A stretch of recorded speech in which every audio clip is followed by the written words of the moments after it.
Salut, c'est Marco de Top for Fun. On se retrouve aujourd'hui pour la vidéo de test du Motorola One Macro. Le Motorola One Macro dont je vous montre la boîte et que je vous ai récemment présenté lors de la très traditionnelle et habituelle vidéo de déballage, que vous retrouvez d'ailleurs sur la chaîne. Le Motorola One Macro, son nom le laisse supposer. Macro, c'est un mobile qui présente une particularité photo, celle du mode macro. Alors on y reviendra d'ici quelques instants, notamment lorsqu'on parlera de la qualité photo. Mais oui, l'appellation, elle n'est pas usurpée. Il y a effectivement un mode macro dans ce téléphone, sur ce téléphone. Mais on en reparlera d'ici quelques instants. Ce mobile est un mobile qui est commercialisé depuis la fin de l'année 2019. C'est l'une des dernières nouveautés de la marque Motorola. C'est un mobile qui est commercialisé au prix maximum théorique, théorique de 229 euros. Alors pourquoi je dis théorique?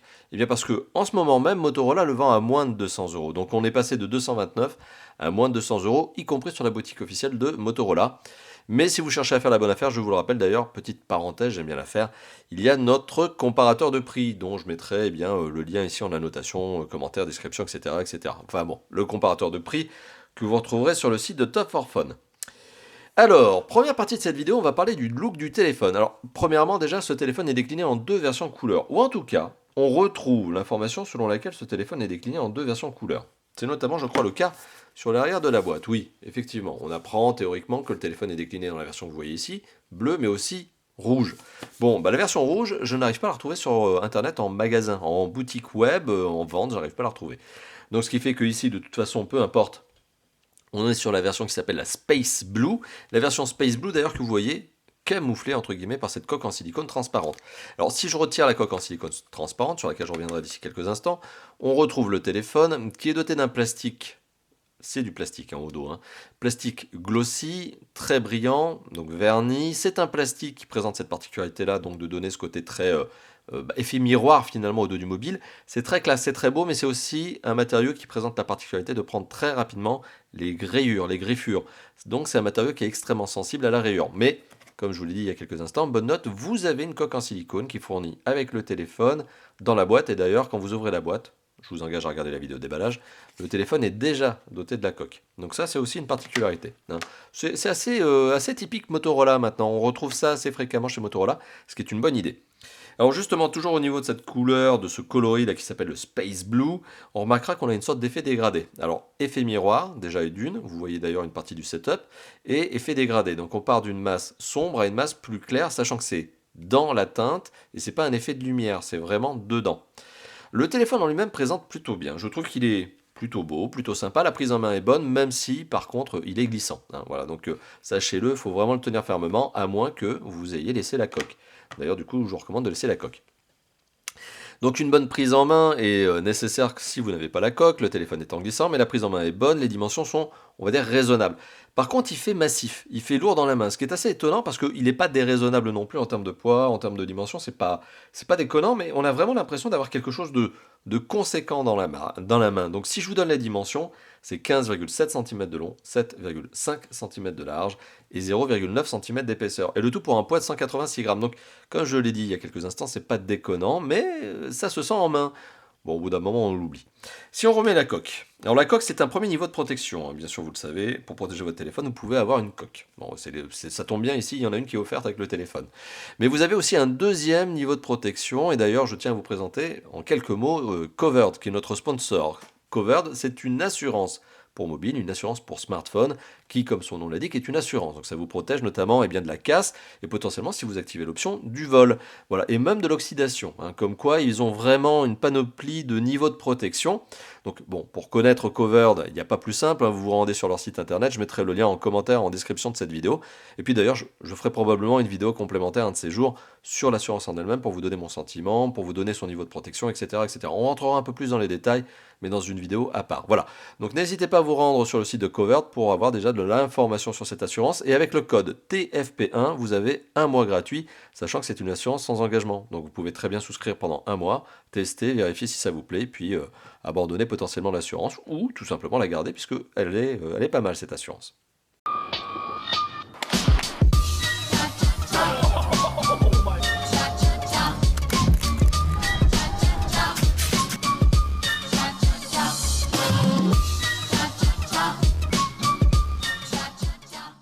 Alors le téléphone, donc pour revenir à ce téléphone, eh bien il est sympathique. Il est sympathique au niveau du design, ça je viens de vous l'indiquer. Bon, il y a quand même quelques spécificités, notamment la couleur. Bon, ok, on le retrouve qu'en Space Blue hein, sur le web. Je n'ai pas trouvé d'autres boutiques, mais j'insiste. Voilà, c'est peut-être moi qui ne l'ai pas trouvé.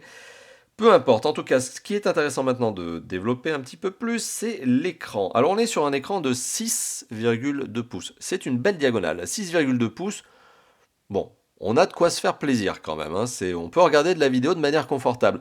C'est un sentiment d'ailleurs cinéma qui se dégage encore plus fortement parce que l'écran est doté d'un ratio de 19 neuvième. Alors aujourd'hui, les téléphones avec des 16 neuvième en ratio, vous pouvez chercher longtemps, il n'y a que les low cost qui en ont et encore.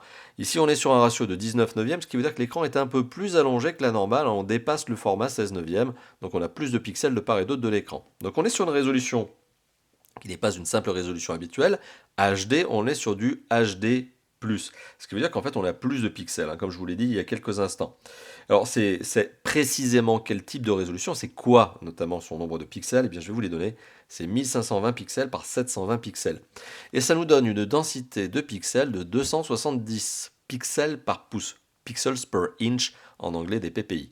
Bon, c'est juste en dessous des 300 quand même que l'on estime nécessaire pour ne pas les voir à l'œil nu. Et c'est ça finalement qui se dégage de cet écran, c'est qu'on a un écran avec une très belle diagonale, on a un écran qui offre un vrai sentiment cinéma, avec notamment son format 19 neuvième qui est plus immersif que le 16 neuvième. C'est un écran d'ailleurs qui a une bonne gestion des couleurs. Les couleurs ne teintent pas trop vers le bleu ni vers le jaune, quoiqu'ici c'est plus vers le bleu, mais très léger, ça se distingue à peine. Et ça reste très raisonnable. Donc les couleurs sont plutôt fidèles, et on a même une bonne luminosité, 470 nits, donc de quoi contrebalancer la lumière du soleil. Donc vous voyez, je viens de vous donner plein d'informations, toutes ces informations permettent de voir que c'est un écran qui est de bonne qualité, qui offre une belle image.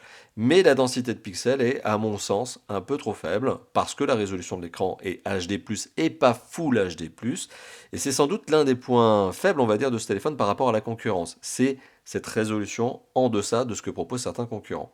Dommage. Bon, après, d'un autre côté, le téléphone a d'autres bons points qui lui permettent de se distinguer favorablement par rapport à la concurrence, et notamment la photo. Bon, on va y revenir d'ici quelques instants. Voilà, donc je viens de vous parler de l'écran, maintenant je vais vous parler du son. Alors, bonne note, bonne nouvelle, le mini jack, qui n'est pas là, mais qui est de l'autre côté, merci, le mini jack que l'on voit ici, ben, il a été sauvé. Vous le voyez, il est présent. Donc ça veut bien dire que la marque l'a gardé, ce qui est de plus en plus rare hein, de nos jours. Les constructeurs ont tendance à le sacrifier, ce port mini jack, sur l'autel justement de la conception, pour diminuer justement l'encombrement. C'est même pas une question de coût de fabrication, c'est vraiment une notion de conception, de limiter les composants qui sont en interne pour se sentir plus à l'aise au niveau de la fabrication de la conception. Voilà, donc le mini jack a quand même été ici sauvegardé. Le téléphone présente la particularité d'avoir un haut-parleur sur la tranche inférieure que vous voyez ici. C'est un haut-parleur mono, il n'est pas stéréo. Au contraire notamment d'un autre Motorola que je vous ai présenté récemment, qui est le G8 Plus, qui lui est stéréo. Pour le coup, là non, on a un mono et c'est ce haut-parleur. Ce haut-parleur qui est d'ailleurs extrêmement puissant. On dépasse les 130 décibels à la sortie. Je vous le garantis, si vous mettez votre oreille ici, vous mettez le son à fond, ça vous arrache les tympans. Ok, donc un son extrêmement puissant, mais qui manque à mon avis de précision, qui manque de distinction, notamment de précision, hein, c'est vraiment cet aspect-là, mais de distinction entre les aigus, les moyens et les graves, et les basses sont inexistantes. Donc c'est un haut-parleur puissant qui va réveiller les morts, mais qui d'un autre côté ne vous donnera pas cette qualité audio que vous pourriez souhaiter, notamment avec une enceinte Bluetooth. Donc du coup, si vous voulez vraiment du bon son, une enceinte Bluetooth ou un casque. Alors justement, il y a le Bluetooth dans ce téléphone, et on reviendra d'ici quelques instants aussi sur cette notion en parlant de la connectivité. L'écouteur en lui-même, aucun problème, aucune critique à lui formuler. C'est un écouteur qui vous donne du son tout à fait correct quand vous êtes en appel. Bon, voilà, il n'y a rien à dire. Aujourd'hui, c'est un composant qui est extrêmement bien géré par les constructeurs. Il n'y en a pas un qui ne sait pas faire son boulot là-dessus. Voilà, donc on a parlé de l'écran, on a parlé du son. Maintenant, on va parler des performances. Alors, des performances qui sont, ma foi, bon niveau. Bon niveau, tout simplement parce qu'on arrive à accrocher les 164 000 points sur Antutu. D'ailleurs, je vais vous les montrer tout simplement, plutôt que de le dire. Je vais vous montrer le niveau de performance qu'Antutu V8.2. Hein. J'aime bien insister aussi sur la version d'Antutu parce que l'échelle de référence n'est pas la même. Chaque fois que Antutu augmente dans sa version, en général, c'est pas chaque fois, mais c'est en général, l'échelle de référence évolue également. Et ici, on est sur un 164 000 points. Il y a 2 ans, les hauts de gamme étaient dans ces eaux-là. Hein. Donc voilà, comme quoi le temps passe, effectivement, et les téléphones sont de plus en plus performants, de plus en plus puissants. Mais ici, un entrée de gamme a aujourd'hui, en 2020, le niveau de performance qu'avait un haut de gamme en 2017, début 2018. Donc on est quand même pas mal. Donc on a un niveau de performance qui est très sympathique pour un mobile qui peut parfaitement jouer à des gros jeux 3D tels que, par exemple, PUBG Mobile. Alors, ces composants qui sont internes et que je vais vous détailler ici sont ceux qui vous permettent d'avoir ce niveau de performance. Donc, ce niveau de performance est lié aux composants que je vais vous indiquer maintenant. On apprend notamment que ce téléphone est doté d'un Mediatek Helio P70M, merci, avec la référence exacte, c'est MT6771V WE. Waouh, bon, ça parlera aux connaisseurs, mais sachez plus simplement que c'est un processeur qui est un 8 cœurs cadencé à 2 GHz. Alors, les 8 cœurs ne sont pas tous les mêmes. On va pas rentrer dans les détails parce que ça va être hyper compliqué. C'est une sorte de technologie Big Little qui favorise notamment la gestion de l'autonomie. C'est un processeur qui offre un bon niveau de performance. À côté de ce processeur, il y a un processeur graphique qui va de pair avec lui pour lui permettre notamment de jouer à des jeux 3D. Et on a le Mali G72 MP3. Encore une fois de plus, ça parlera aux connaisseurs. Je donne ici toutes ces informations-là, mais si ça ne vous parle pas, sachez que c'est du bon composant pour un mobile de cette catégorie-là. Donc du coup, le téléphone est plutôt bien doté. On a aussi 4 Go de mémoire vive. On les voit ici, 4 Go de RAM, ce qu'on appelle la RAM donc en anglais, donc en français on appellera ça plus simplement la mémoire vive. Des bons composants sur lesquels il n'y a pas vraiment de critique fondamentale à apporter, au contraire, on est sur un téléphone qui a un bon niveau de performance. Au niveau de la mémoire de stockage, parce que quand je parle de la RAM, j'aime bien aussi parler de ce que l'on appelle la ROM. Bon, par extension, je sais que c'est pas tout à fait le bon terme, mais on appelle ça de la ROM, donc de la mémoire de stockage, de la mémoire morte. Eh bien, cette mémoire de stockage sur ce téléphone, théoriquement, elle est de 64 Go. Alors, est-ce que c'est indiqué sur la boîte? Je ne crois pas. Je crois pas. Non, c'est pas indiqué sur la boîte, mais en tout cas, ce téléphone dispose bien, je vous l'indique ici, de 64 Go de ROM. C'est ce que revendique le constructeur, et c'est vrai. Sauf que lorsque vous allumez le téléphone pour la première fois, il y a le système d'exploitation, vous allez faire des mises à jour, les mises à jour de base, j'entends, celles du système d'exploitation et des applications installées en natif. Et puis du coup, vous n'avez pas 64 Go, vous avez précisément 48,5 Go d'espace disponible. Alors c'est quand même pas mal, 48,5 Go d'espace disponible, vous avez de quoi installer des jeux, vous avez de quoi mettre l'intégrale de Games of Thrones, vous avez de quoi stocker des photos et des vidéos. Mais si jamais vous estimez que c'est pas suffisant, eh bien vous avez sur le côté gauche du téléphone, auquel vous pouvez accéder notamment avec le trombone, ce que j'appelle le trombone, l'aiguille qui est donnée dans la boîte, eh bien vous accédez à des slots, des emplacements. Ces emplacements vous permettent donc d'accéder soit à 2 emplacements de carte SIM, donc carte SIM 1 plus carte SIM 2, soit carte SIM 1 plus micro SD. Vous l'avez compris, si vous voulez mettre une micro SD, ce que vous pouvez faire, vous êtes obligé de sacrifier le port de carte SIM numéro 2. J'aurai probablement mis une photo pour vous montrer à quoi ça ressemble. Alors oui, vous avez soit double SIM, soit SIM plus carte micro SD. La micro SD, il n'y a pas de limite théorique dessus, vous pouvez mettre une 1 Tera, ça passera, sauf que ça vaut très cher. Optez plutôt pour des 64 Go, voire 128 Go, vous en retrouvez pour 20 € aujourd'hui sur Internet dans des boutiques célèbres. Ça marche très bien, c'est largement suffisant pour un téléphone de cette catégorie. Cependant, petite parenthèse supplémentaire, parce que décidément, qu'est-ce qu'on fait comme parenthèse? Ce téléphone, si jamais vous ne voulez pas mettre de micro SD, si jamais vous ne voulez pas utiliser le cloud, parce que moi d'ailleurs je vous le dis, le cloud pour moi c'est pas une mémoire d'extension, c'est pas une extension de mémoire, mais c'est une mémoire de sauvegarde. Si vous ne voulez pas utiliser ces solutions, vous avez la solution de la clé USB, USB-C, notamment celle-ci, c'est un exemple, qui présente la particularité, enfin en tout cas d'aller sur ce téléphone, c'est ce téléphone qui présente la particularité d'être USB OTG. Donc vous pouvez mettre une clé mémoire comme celle-ci. Donc l'avantage c'est que par exemple d'un côté vous avez de l'USB, vous mettez ça sur un PC, puis de l'autre côté vous avez de l'USB-C, vous mettez ça directement sur le téléphone, et là-dedans vous mettez finalement tous les fichiers que vous voulez, de la musique, des films, ce que vous voulez, c'est vous qui voyez. Et bien ce téléphone est compatible avec cette fonction USB-C.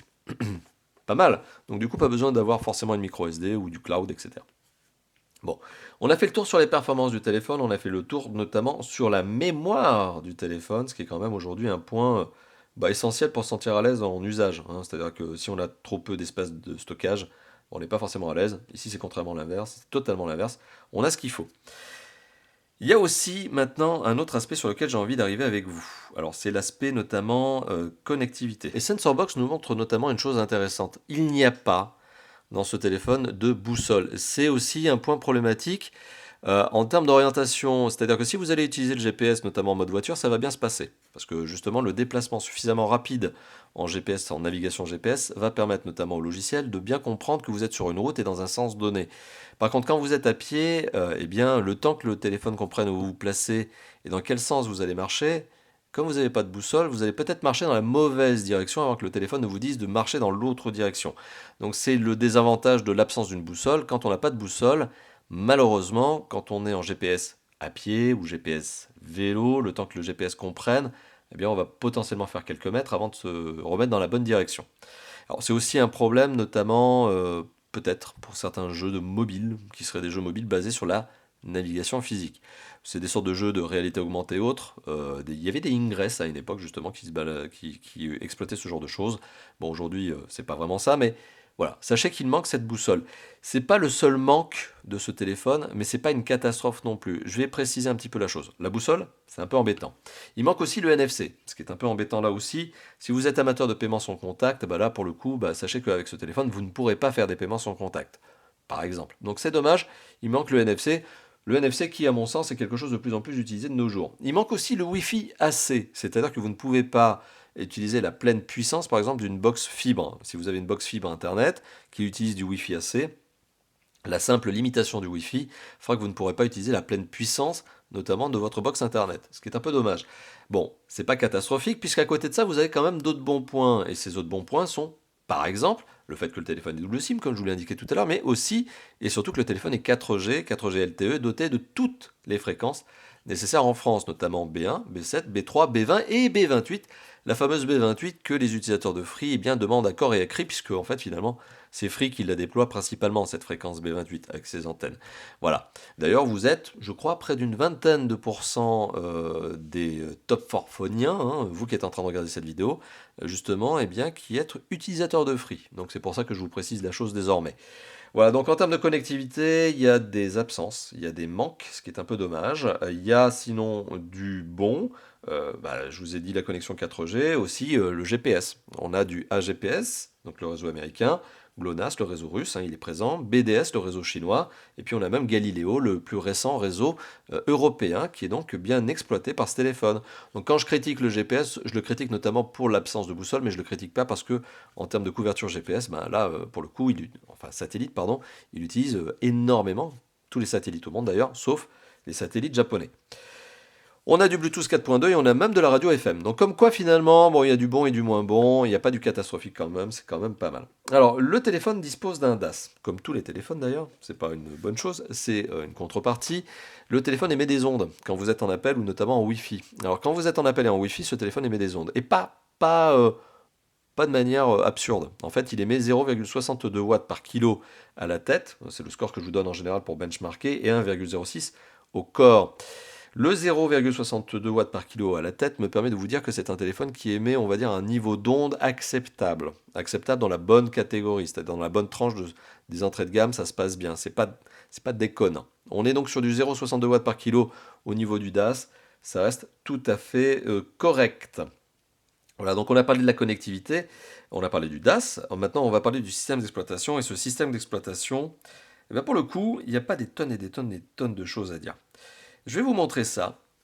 Je vais vous le montrer tout de suite. On a certaines petites choses qui ont été ajoutées par Motorola, qui sont notamment les gestes moto. Les gestes moto sont par exemple des gestuels.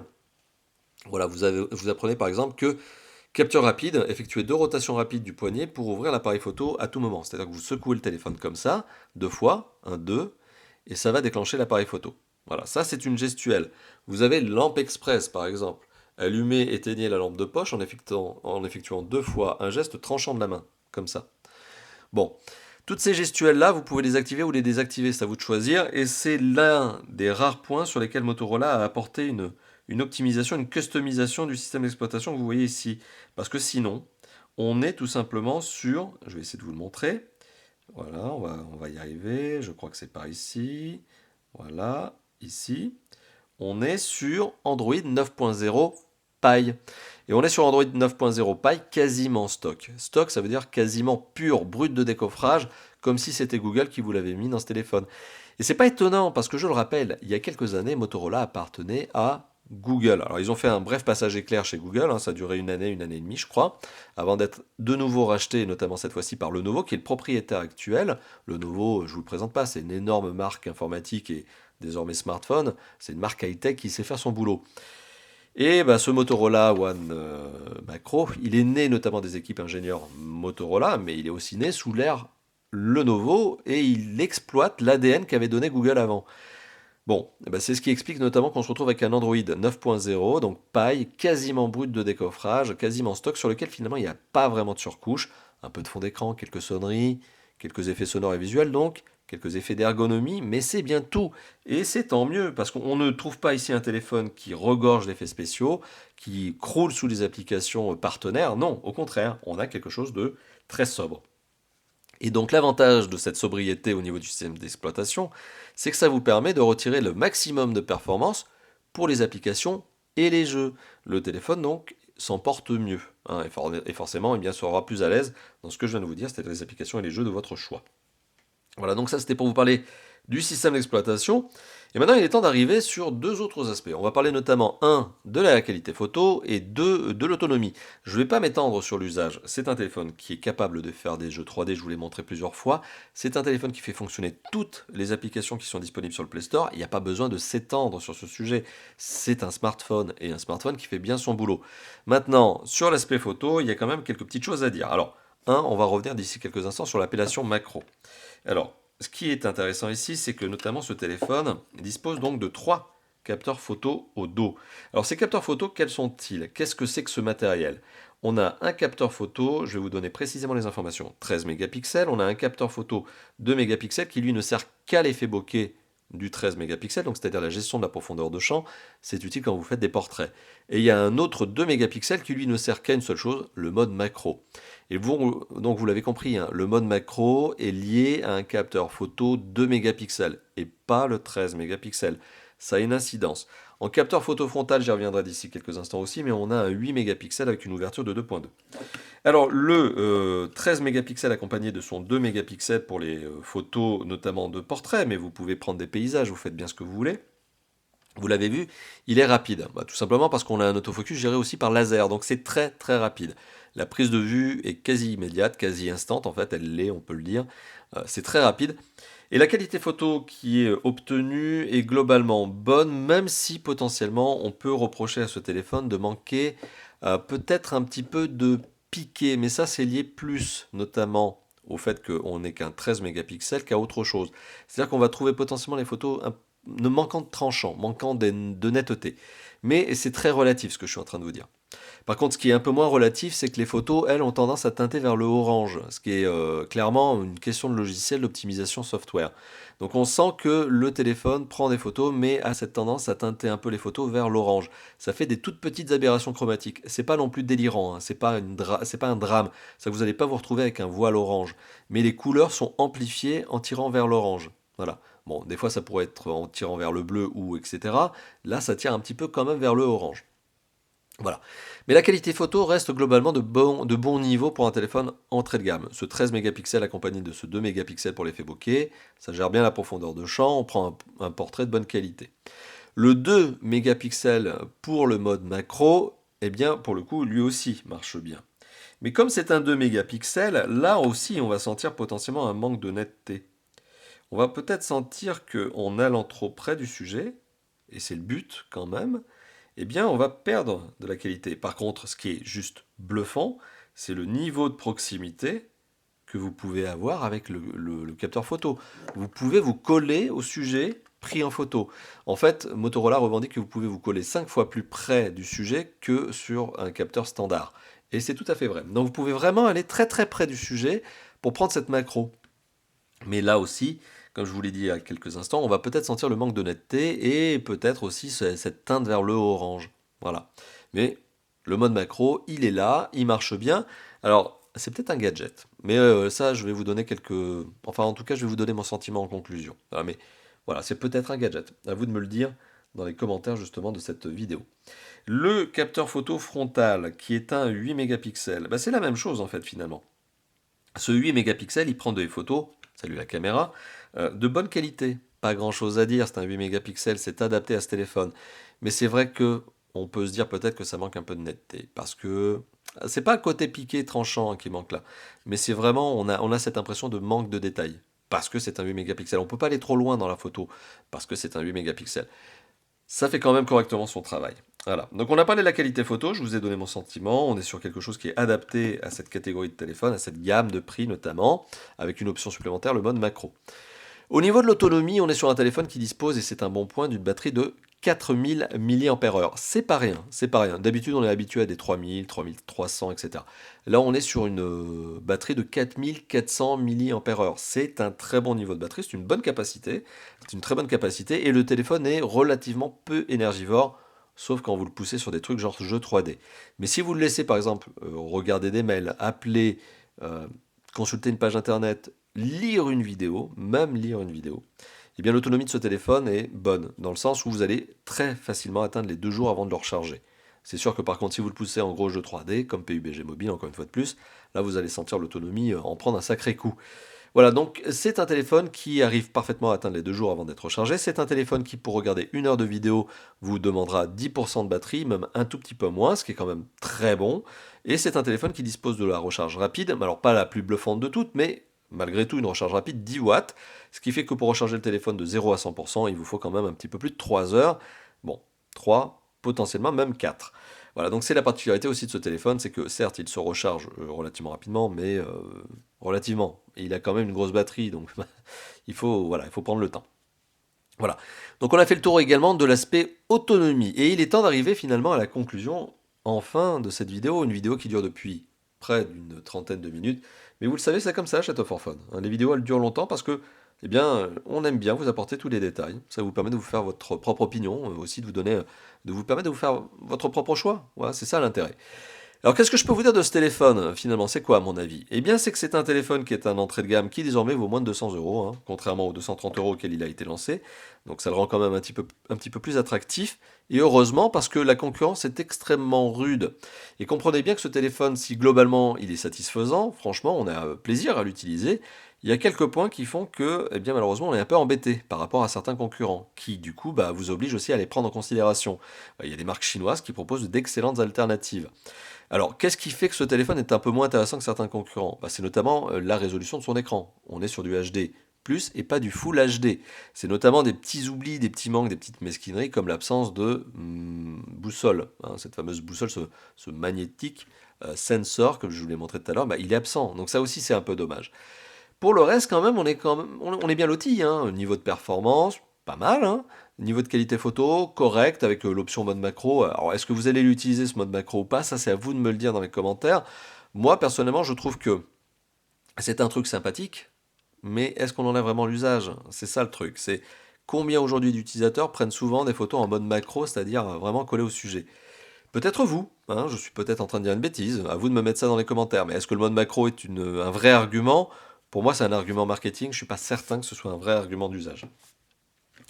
Pour le reste, bon, comme je vous l'ai dit, on a de la 4G qui est une bonne 4G, on a un système d'exploitation qui est sans doute l'une des forces de ce téléphone, mais plus largement de Motorola, c'est qu'ils ont arrêté l'aspect délirant de la surcouche, comme certains concurrents aiment encore malheureusement le faire aujourd'hui.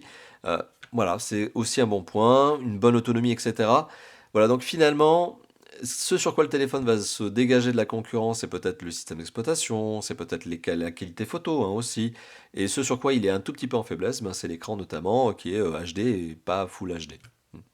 Voilà, comme quoi c'est un peu un jeu de le compromis hein, finalement. Quand on choisit un téléphone, c'est ça, c'est le jeu des compromis. C'est qu'est-ce que l'on a envie d'avoir, quel est le niveau de prix que l'on peut accepter, etc., etc. Voilà. Donc ça reste quand même un bon mobile, mais c'est pas mon coup de cœur. C'est pas mon coup de cœur l'année 2020, mais c'est pas forcément négatif ce que je suis en train de dire. C'est que clairement, je suis pas la bonne cible. Je suis pas l'utilisateur de ce genre de téléphone, je suis pas l'acheteur de ce genre de téléphone, mais ça n'empêche pas que malgré tout, ça reste un bon téléphone. Voilà, donc je n'ai pas grand-chose d'autre à ajouter, si ce n'est merci d'avoir vu cette vidéo. Si vous avez aimé cette vidéo, vous savez, vous pouvez lâcher le pouce bleu qui se trouve juste en dessous de la vidéo, le thumbs up, comme on dit à l'américaine, le truc qui fait plaisir et qui m'encourage tout simplement à faire plus de vidéos. Ça veut dire que vous aimez mon entre guillemets travail. C'est pas vraiment un travail, vous le savez, mais ça me fait toujours plaisir. C'est ma passion. Voilà, donc si vous avez envie, lâchez le petit pouce bleu. Si cette vidéo vous a plu, que vous avez envie d'en voir d'autres et d'être tenu au courant, bien vous avez le bouton plus 1 abonnement. Hein, vous pouvez vous abonner à la chaîne, hein, c'est gratuit, c'est cadeau, c'est bonheur. Et puis, vous pouvez aussi vous lâcher dans la zone de commentaires. C'est juste en dessous de la vidéo. Hein. Hop, vous lâchez votre avis, votre commentaire, des remarques, vous les donnez. Est-ce que vous pensez que ce téléphone est sympa? N'hésitez pas, etc. C'est en dessous que ça se passe. Lâchez-vous et je vous répondrai. Je vous répondrai comme je réponds à 99,9% des commentaires. Ceux auxquels je ne réponds pas, c'est ceux que je n'ai pas vus. Voilà, donc merci encore une fois de plus d'avoir vu cette vidéo. Merci aussi aussi d'ailleurs à Covered, hein, notre sponsor. Hein. Je tiens à les remercier justement de nous permettre de faire ces vidéos. Hein. Sans sponsor, on aurait beaucoup plus de difficultés. Ben, merci à Covered, justement, qui nous permet eh bien, de vous proposer ces vidéos. Hein. Et donc je vous encourage tout simplement à regarder aussi leur site internet parce qu'ils ont une bonne offre. Voilà, sur ce, je n'ai rien d'autre à ajouter. Je me répète pour la énième fois, je vais vous dire merci. Merci qui? Merci vous. Et sur ce, on se dit à très très bientôt pour d'autres vidéos de déballage, de tests, de présentation, d'interviews, etc., etc. Plein de vidéos. Allez, à bientôt. Ciao, ciao.